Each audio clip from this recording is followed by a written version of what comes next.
Koh ça m'a permis de m'accepter telle que j'étais parce que je me suis rendu compte que j'étais là-bas et que finalement j'étais assez fermée. J'étais pas naturelle comme étaient les autres. Ils vivaient leur aventure à fond et moi je me suis dit, bon, j'ai l'impression que je le vis à fond, mais en fait, c'est pas ça. Parce que je laisse les autres choisir pour moi. On me demande ce que j'en pense, mais je me cache derrière quelqu'un d'autre. On me demande de prendre les devants, même si j'ai mes propres idées. Mais je vais pas les communiquer. Donc du coup, je me suis dit, mince, il y a quelque chose à travailler autour de ça. Pourquoi je suis une suiveuse? Non, non, ben non, je suis pas une suiveuse. Et donc, voilà, donc ça m'a fait réfléchir. Et je sais pas pourquoi ça m'a tout fait ressortir au niveau émotionnel. Je ne saurais pas qu'est-ce qui a déclenché ça au niveau émotionnel, une vague d'émotions comme ça, parce que là, c'est vraiment extrême. Vraiment, je suis très, très émotive, très sensible à l'autre, alors qu'avant, je ne l'étais vraiment pas. Je me souviens, il y a un truc qui m'a marqué là-bas, et peut-être c'est même ça, peut-être. Peut-être que c'est ça, parce que ça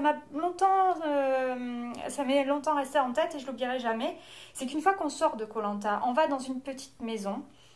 Donc on croit que c'est luxueux, mais pas du tout. Les WC ne marchaient pas. Il fallait jeter le papier dans une poubelle pour tirer la chasse. Enfin, vraiment, c'était. Mais moi, j'étais tellement heureuse là-bas. C'est ces 3 jours qui m'ont marqué vraiment.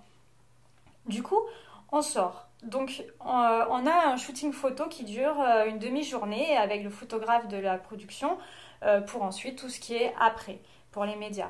À ce moment-là, on va dans des endroits. Et là, on est arrivé dans un tout petit village qui n'avait jamais vu d'appareil photo de leur vie, qui n'avait jamais vu de filles avec des mèches blondes, des cheveux blonds du coup.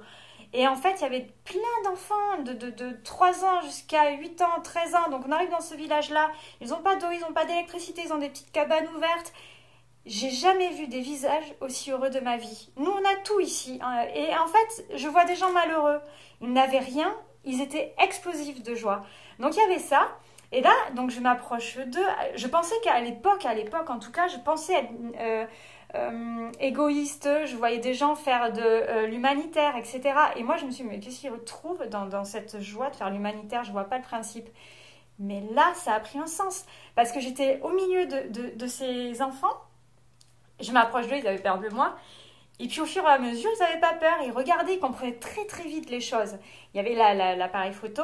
Et puis là, je commence à détendre l'atmosphère et à faire, à faire une grosse grimace. Mais c'est que, en fait, ils ont fait comme moi.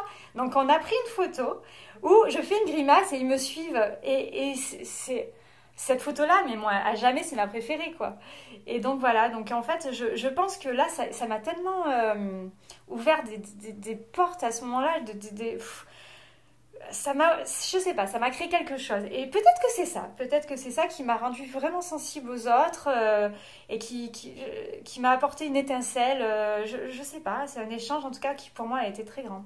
Mm.